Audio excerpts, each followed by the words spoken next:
Two masses 6 kg and 4 kg are connected by an ideal string passing over a smooth pulley fixed at the ceiling. देखिए बच्चों, हमारे पास given है कि एक ceiling से हमने क्या किया है, एक स्मूथ पुली को क्या किया है, कनेक्ट कर रखा है. ठीक है, एक पुली को हमने क्या किया है, कनेक्ट कर दिया है सीलिंग के साथ. ठीक है, बहुत बढ़िया. अब इसके साथ क्या किया गया है, दो मास 6 kg और 4 kg का कनेक्ट किया गया है. इसके साथ बच्चों क्या किया गया है, two masses of 6 kg and 4 kg are connected.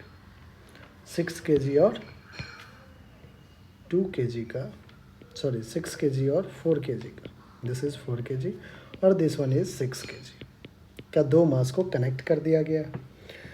over a smooth pulley fixed at the ceiling. The magnitude of ये ceiling है, ceiling से fix है.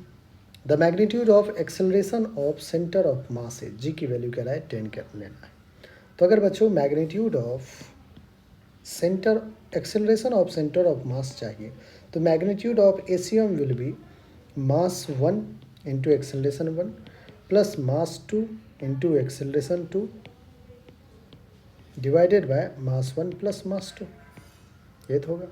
अब मास 1 लेट से अपन m1 कह देते हैं 6 kg, m2 है बच्चों हमारा 4 kg, एक्सेलरेशन 1 और एक्सेलरेशन 2, ये दोनों चीज़ें अपन फाइंड आउट कर लेते हैं.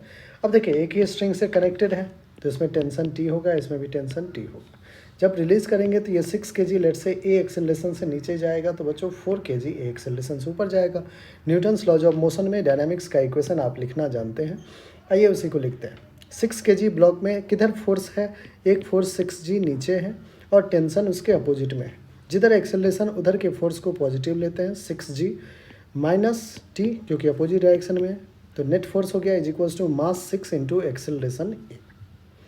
आइए 4 kg को देखते हैं. 4 kg पे भी एक 4g फोर्स नीचे लग रहा है, टेंशन टी ऊपर, एक्सेलरेशन ए ऊपर. तो जिधर एक्सेलरेशन उधर के फोर्स को पॉजिटिव, तो टी पॉजिटिव माइनस का 4g is equals to force into acceleration a. दोनों इक्वेशन को बच्चों ऐड कीजिए, minus T plus T cancel out हो गया. 6g minus 4g will be 2g, 2g will be 6a plus 4a that is 10. g की value 10 लिया हमने तो 2 into 10 is equals to 10a. Acceleration की वैल्यू बच्चों यहाँ से 2 मीटर पर सेकेंड स्क्वायर आ गया. एक्सेलरेशन आ गया 2 metre per second square. That means 6 kg नीचे 2 से जा रहा है और 4 kg ऊपर 2 से जा रहा है. ठीक है, तो दोनों आ गया हमारे पास 2 metre per second square, 2 metre per second square. No हमें अब ACOM का फॉर्मूला यूज़ करना चाहिए. Magnitude of ACOM, acceleration of centre of mass. Mass 1 is 6 kg, acceleration 1 is 2 plus का मास 2 इज 2 इंटू एक्सेलरेशन 2 इज. अब बच्चों ध्यान से एक चीज़ यहाँ पे समझिएगा कि अगर आपने 6 kg के एक्सेलरेशन के डायरेक्शन को देखिए +2 ले लिया है तो आपको 4 kg तो ऊपर जा रहा है ना, तो उसको तो हमें माइनस लेना पड़ेगा, divided by mass 1 will be 6 kg plus mass 2 will be 4. तो ये माइनस साइन क्यों आया बच्चों, क्योंकि एक्सेलरेशन दोनों ऑब्जेक्ट का अपोजिट डायरेक्शन में है. तो हमने अभी नीचे के ही डायरेक्शन को पॉजिटिव ले लिया है तो ऊपर के डायरेक्शन को नेगेटिव लेना होगा.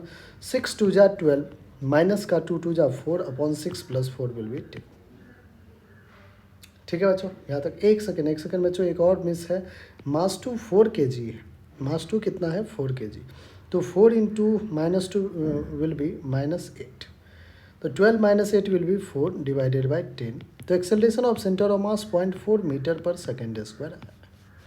0.4 मीटर पर सेकेंड स्क्वायर. कौन सा ऑप्शन दिख रहा है बच्चों आपको? ऑप्शन 2. ऑप्शन 2 ही हमारा क्या होगा, बिल्कुल करेक्ट आंसर.